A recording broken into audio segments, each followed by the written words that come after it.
Aslama, bonjour. Alors, dans cette séance, on va corriger l'exercice 1 de la série numéro 4 sur la diagonalisation de matrices. Alors, vous avez les énoncés de l'exercice 1 devant vous. On vous donne une matrice A et on vous demande de montrer que ce vecteur-là, U, est un vecteur propre de A de valeur propre lambda égale à 2. Alors, qu'est-ce que c'est qu'un vecteur propre et qu'est-ce que c'est qu'une valeur propre lambda? Là, il faut connaître son cours. Il faut assister au cours pour savoir ce que c'est un vecteur propre et une valeur propre. Alors, je rappelle quand même que V, alors dans le cours on a noté V, les vecteurs propres par V. Alors, est un vecteur propre d'une matrice, alors ça c'est un rappel, d'une matrice A, lorsque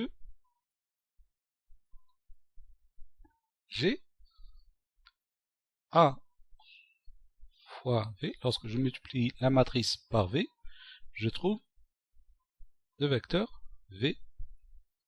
Ça se simplifie en quelque sorte, et d'ailleurs pour cela qu'on utilise le terme propre, mais, enfin, pas exactement V, mais je peux trouver 2 fois V, 3 fois V, moins 1 fois V, 1 tiers fois V, racine de 2 fois V, enfin peu importe, l'essentiel, j'ai un réel fois V.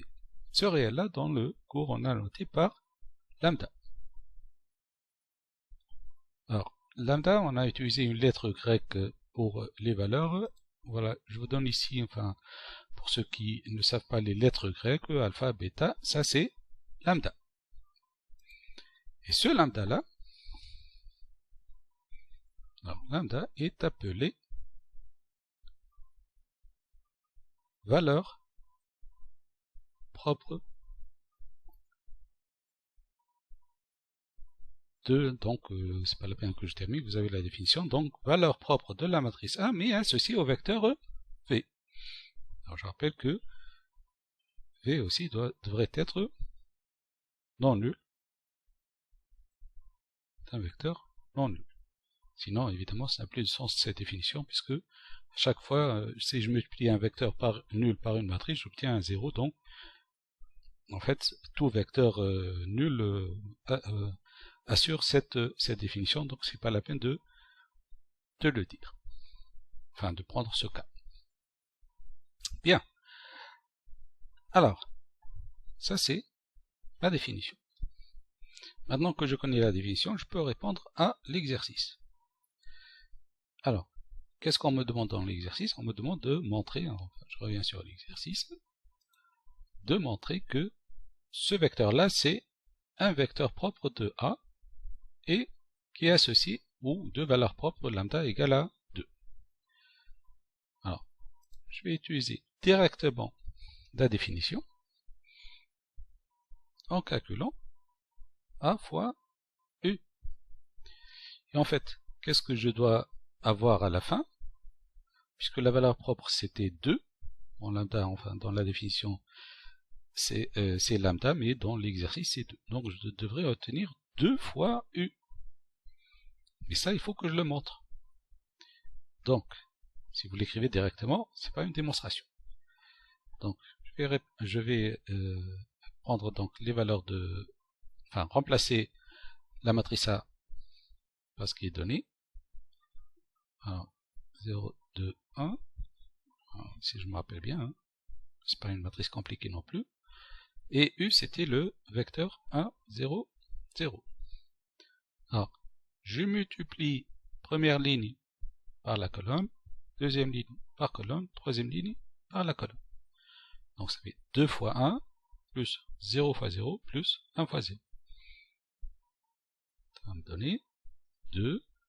Ensuite, deuxième ligne, 0 fois 1, plus 1 fois 0, plus 2 fois 0. 0 fois 1 c'est 0, 1 fois 0 c'est 0, plus 2 fois 0 c'est 0. 0 fois 1, plus 2 fois 0, plus 1 fois 0, ça fait 0. Alors, je vais sortir le 2. Ça va me donner 1, 0, 0. J'ai plus de place, je vais écrire ici. Donc ça fait 2 fois, alors ça c'est le vecteur U. Donc ça fait 2U. Donc j'ai exactement, enfin je vais écrire ici pour que ce soit plus clair, j'ai exactement AU égale 2U. C'est exactement la définition. Sauf que dans la définition, c'est noté V lambda, pardon. Ici c'est U et 2. Donc je conclus ainsi. U est un vecteur propre de A, de valeur propre. Je la note par lambda égale à 2. Et bon, pour suivre la définition du cours, mais je peux la noter comme je veux. Lambda égale à 2. Voilà. Alors, deuxième question. Montrer que le vecteur V est un vecteur propre de A dont on déterminera sa valeur propre associée. Alors ici, c'est exactement comme la première, mais juste qu'on ne vous donne pas le lambda. Donc, je n'ai pas d'autre manière de faire que d'appliquer la définition. Donc, je vais calculer aussi A fois V égale, alors, 2, 0, 1, 2, 0, 2, 1. Voilà, ma matrice A, je multiplie par mon vecteur V, c'était 1, 1 et 1. Alors, je procède de la même manière. 2 fois 1, plus 0 fois 1, plus 1 fois 1. 2 fois 1, 2, plus 0 fois 1, 0, plus 1 fois 1, ça fait 3. Ensuite, ligne par colonne, deuxième élément, ligne par colonne, troisième élément. 0 fois 1, 1 fois 1 c'est 1, plus 2 fois 1 c'est 3, et 0 fois 1 c'est 0, 2 fois 1 c'est 1, et 1 fois 1 c'est, enfin 2 plus 1 plus 1, alors 2 fois 1 c'est 2, plus 1 ça fait 3. Alors ça, je peux faire sortir le 3, ça va me donner 1, 1, 1, donc c'est, alors ça c'est le vecteur V, et dans les énoncés. Donc ça fait 3V. Alors, qu'est-ce que j'ai obtenu? Donc, ou d'où, enfin peu importe, d'où 1 fois V égale 3V. Alors, d'après la définition, le 3 c'est une valeur propre, et le V c'est un vecteur propre. Ainsi, donc je vais écrire la même chose, V est un vecteur propre de A de valeur propre. Alors celle-là, je l'ai trouvée tout seul. Donc je vais le noter aussi, lambda égale à 3, même si elle est différente de ce lambda, mais les questions sont séparées en fait. Alors, troisième question. C'est bon? Alors, troisième question. Là, c'est un peu inversé. En fait, on va montrer que lambda, c'est une valeur propre de A dont on déterminera un vecteur propre. Donc, on ne vous donne pas le vecteur, mais on vous donne plutôt une valeur propre. Et enfin, on vous donne une valeur et on vous dit montrer que cette valeur, c'est une valeur propre. Alors, encore une fois, on va utiliser la définition.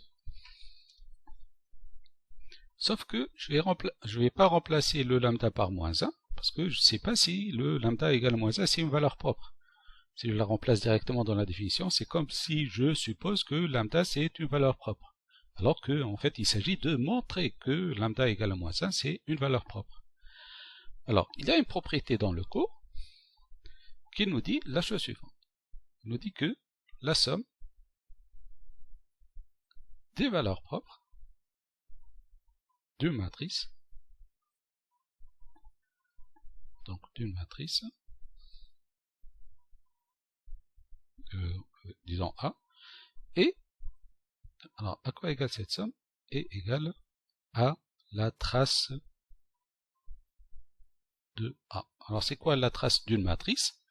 La trace d'une matrice, c'est la somme des éléments sur la diagonale. évidemment, pour que la matrice ait une diagonale principale, il faut que la matrice soit une matrice carrée. D'accord? Alors, si c'est une matrice carrée, d'ordre 3 comme ici, enfin pour simplifier, c'est qu'elle a 3 valeurs propres. La somme de ces 3 valeurs propres devrait être égale à la trace de A. C'est-à-dire que, alors si je les note, lambda 1 plus lambda 2 plus lambda 3, ça c'est trace de A. D'accord? Alors, vous voyez bien que ici, dans l'exercice, j'ai trouvé 2 valeurs propres. Donc il me reste à trouver une troisième.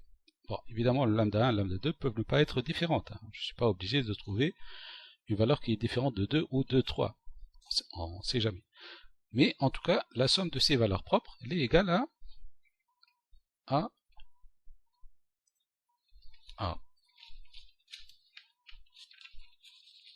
la trace de 1. Alors, généralement, je peux toujours remplacer le lambda par moins 1 qui est donné. Ouais, c'est pour ça que je suis revenu sur les énoncés. Mais je peux la noter simplement par lambda. Donc, soit lambda, une valeur propre de 1. D'accord? Alors, d'après ce que j'ai écrit, on a alors, j'ai ce lambda que je devrais trouver, plus, alors j'ai 2 autres valeurs propres de cette matrice, qui sont donc 2 et 3. Ça, c'est la somme des valeurs propres. La seule que je ne connais pas, c'est ce que j'essaie de trouver. Alors, c'est égal à la trace de A. C'est quoi la trace de A? Alors, ma matrice, c'était, alors je regarde ma matrice, c'était celle-là. La trace, c'est la somme sur la diagonale. Donc, c'est 2 plus 1 plus 1 égale donc 4. Donc, c'est-à-dire que lambda plus 5 égale à 4, d'où lambda égale à 5 moins 4, enfin 4 moins 5, c'est moins 1. Donc, la valeur propre, c'est lambda égale à moins 1. Alors, cette valeur propre était associée, donc, j'écris, est une valeur propre de la matrice A associée à un vecteur propre. Alors, un vecteur, il faut que je le détermine. Alors, un vecteur propre, W, disons, puisque les autres, je les ai appelés, enfin, il était appelé UV, je vais, ce vecteur propre, je vais le noter par W. Alors, je vais déterminer le W.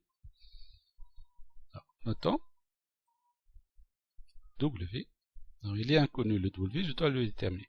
En mathématiques, chaque fois que j'ai un truc inconnu, je note par X, Y, enfin, des inconnus. Alors, puisque c'est un vecteur qui devrait être de 3 lignes, donc je vais le noter par X, Y, Z, et je dois déterminer X, Y, Z. Pour pouvoir les déterminer, j'utilise la définition.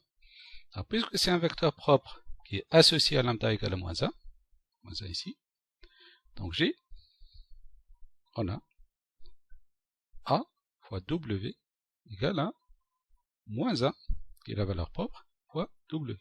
Autrement, c'est égal à moins W. C'est-à-dire,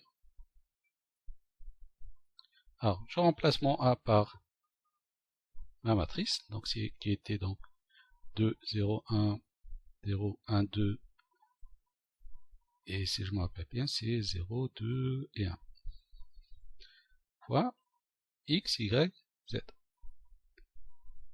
Alors, cette fois, j'ai pas les valeurs de X et de Y et de Z, mais je vais les trouver.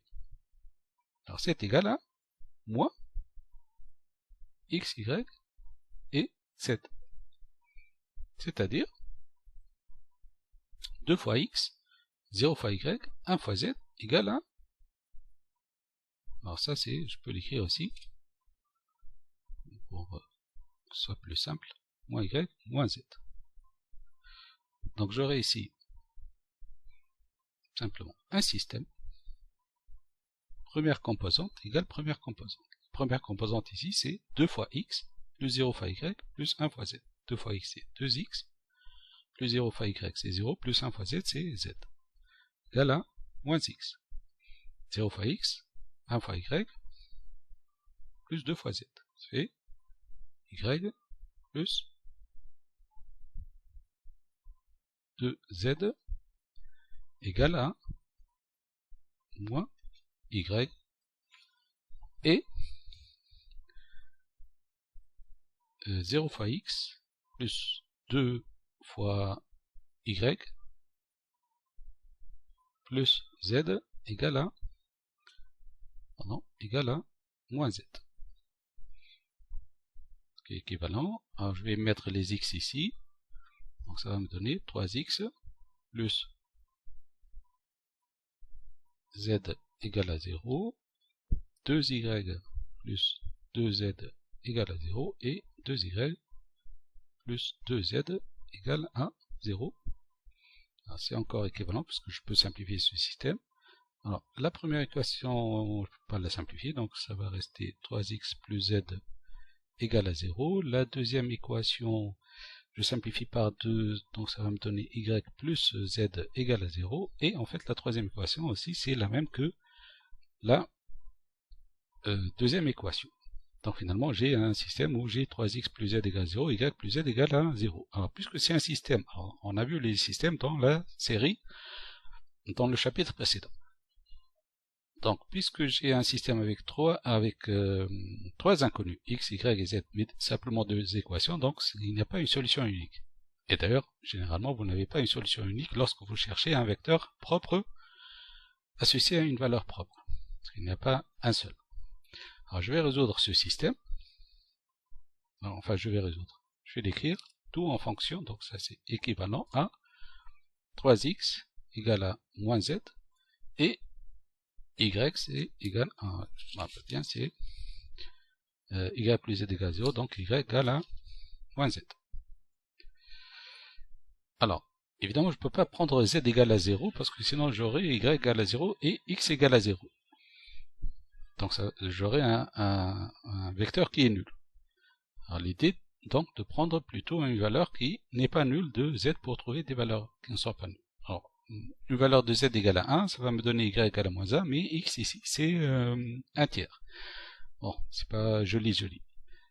En fait, de préférence, j'écris un vecteur avec des valeurs entières. Donc, disons, pour z, alors si je prends z égale à moins 1, pour éviter la valeur négative pour x, enfin pas moins 1, moins 1 ça marche pas trop, disons moins 3.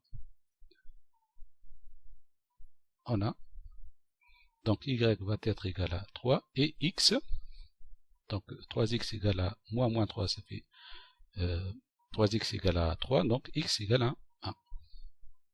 D'où w, donc le vecteur que je cherche, c'est 1, 3, moins 3. En fait, l'idée, c'est d'avoir des valeurs entières au lieu d'avoir un tiers, etc., etc. Donc ça, c'est un vecteur propre de ainsi. Donc je conclus que w, qui est donc égal à 1, 3, moins 3, est un vecteur propre de A associé à la valeur propre égale à moins 1. Que j'ai démontré que cette valeur, c'est une valeur propre et que le vecteur propre associé, c'est ce vecteur propre-là. Voilà, avec ça, j'ai répondu à la dernière question de l'exercice 1. Je passe maintenant à l'exercice